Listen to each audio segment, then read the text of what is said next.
Hello, I'm IBX Toycat, and welcome to Seed Sunday. This is a weekly series I do on my channel where I show you seeds for Minecraft Xbox and Minecraft PlayStation that are particularly useful, unique, or worth checking out in some way or other. And this week's seed is so absolutely rare and incredibly insane because basically, I know that describes a lot of Seed Sunday seeds by the way, but basically I decided to take last week's seed, which was a very rare event. It's 2 witches' huts, that's right, the rarest structure in the game, 2 of them on the same seed, and I decided to try and spend the whole week trying to one-up that. So it took me, as I said, all week. I only found this earlier today after so many worlds being opened, but this seed has 3 witches' huts, that's right, 3 of the rarest structure in the game on one Xbox 60/PS3 sized world, or a classic world size, which is so insane, and this is the best seed if you want to find witches. It's like a 1 in 10,000 or possibly even rarer chance, and so many worlds were loaded up, so I'd very much appreciate a like on the video if you do like it, and please do share the video if you think you have a friend who would enjoy seeing 3 witches' huts on the same seed. So yeah, the seed is Toycat ID 61, and let's get straight into the seed video, shall we? So this is where you spawn, either on the tree or on the ground next to it, and if you look just over there to the south, you can actually see the first witch's hut straight from the spawn. So we'll head straight there. It takes a little bit of a journey, it's about 100 blocks or so, but yeah, you find the first witch's hut in the middle of a swamp pit. And, although you've got a fairly low chance seeing a witch first of all, because they do spawn fairly rarely, especially in survival, you can find your first witch if you want to. If you don't, then you might want to, come back here later, like make a bridge up there or something. It's just really cool to see one this close to the spawn, and I think that's, pretty cool personally, as you can see. Very cool thing right here. If you move further to the west of this swamp, or the east of this swamp, sorry, then you'll head even more into the swamp. You see some sugarcane, you see some trees, but more importantly, over here, you see a tree which gets crossed with a, with a witch's hut here for the second witch's hut, which is at these coordinates just here. So this witch's hut is really cool because it's just really glitchy, basically. Like when it first spawns, it's covered in leaves. The leaves slowly disappear, but the vines never do. So there's vines on the ceiling for some reason. There's vines just in the middle of nowhere. It's a very glitchy witch's hut, but that's always cool. This is where I first saw my first witch's hut when I first, my first witch when I loaded up the seed, and I thought it was really cool to see a tree crossed with a witch's hut. So yeah, I think at some point this will be perfect for like a challenge, like witch's hut only survival, but for now it's still pretty cool because, really glitchy, really cool, interesting, and a chance to find witches. If you still haven't found witches in these first 2 witches hut, then if you head further through here, we'll come back to this later by the way, but you head further through here over to the east side of the map, and you'll end up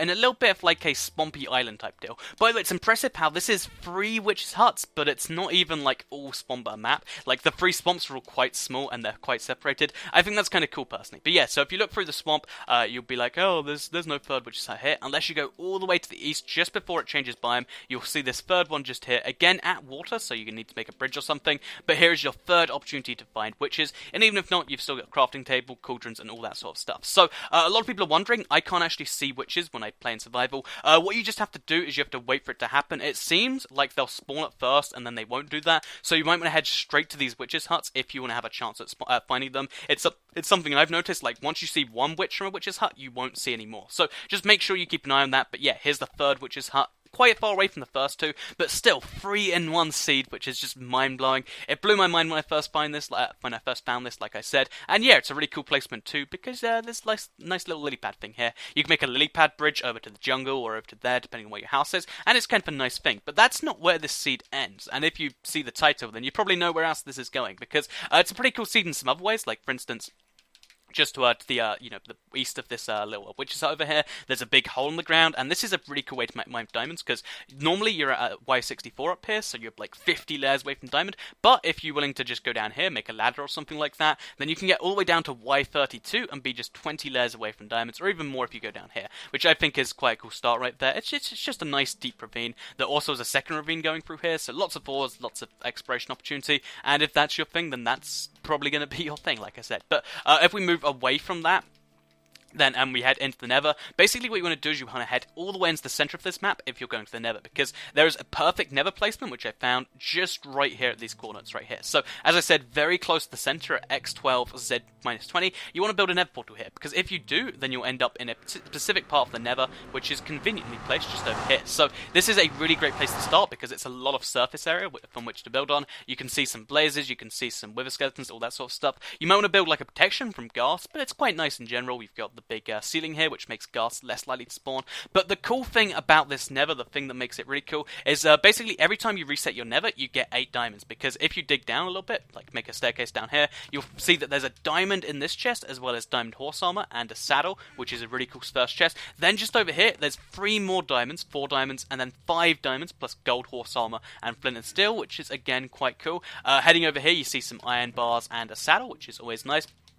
And then heading further through this fortress this way, you'll see another chest, and this one has 3 more diamonds. That's right, 8 diamonds, this close to your Nether portal, like, within, like, 50, 20 blocks. It's insane just how close, all this stuff is, and that's not where the Nether ends. So every time you reset your Nether, you get 8 more diamonds, because those chests reset. But if that's not enough for you, if you don't really want to reset your Nether that often anyway, then basically what happens that makes this seed really cool to me... Oh, did you see that magma cube just fly from nowhere? But the thing that makes this Nether really cool to me is how dense and how massive it is. So if we head to one of the corners over here, as you can see like a corner of the Nether, like 2 walls. I almost fell there. As you can see, if you stand at the edge here, you can see 2 corners of the Nether, and you can see them quite well because you're very, very close. You can make a bridge there quite easily. But if you head all the way to the other side of this Nether fortress, it's a very big one. Like, look at all of this stuff. If you head all the way to the other corner of the Nether fortress, you can see the other 2 corners, which are of the world too, which is kind of ridiculous when you think about it. So yeah, this is a Nether fortress which covers the bulk of the world, even though it's very, very dense. Like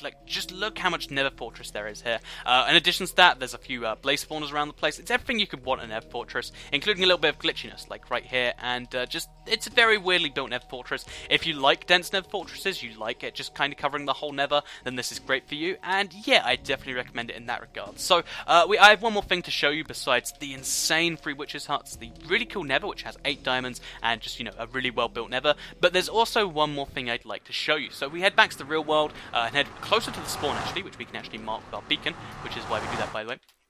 As you can see, the spawn is over here. So although the spawn is quite far away from a lot of the cool stuff in the world, there is something that's quite cool at this spawn that I wanted to show you. So at the start of this video, when I loaded up the seed and went through the map, there was a fire here and it spread to one of these trees. Now, as you can see, this incredibly dense forest before has been entirely set on fire. So if you like trees which spawn next to lava, it's kind of cool in my opinion because you get cool stuff like this to happen. You can leave it be. If you want to save the trees, if you're a big environmentalist or something, then you can save the trees from the lava here. So that's something cool you can do. It's also free lava, which is always nice early game. You could use that to go to the Nether or something like that. And yeah, I just figured I'd show you that. So yeah, I hope you enjoyed this seed video because, as I said, an insane seed. I don't have to go over that some more, but it's such a rare opportunity to see all these things combined. And I'd appreciate a like on the video if you did enjoy the seed. Please do share it with anyone who you think would be interested. And if you're new around here, if you were one of the people that got it shared with, please do subscribe. I do a bunch of different Minecraft console stuff on my channel, and I think you'll enjoy a lot of it. There's tutorials, there's let's plays, there's seed videos, there's kind of everything, and everything about the next update too. I just cover everything. So thank you for watching this video, and I'll see you guys in the next one.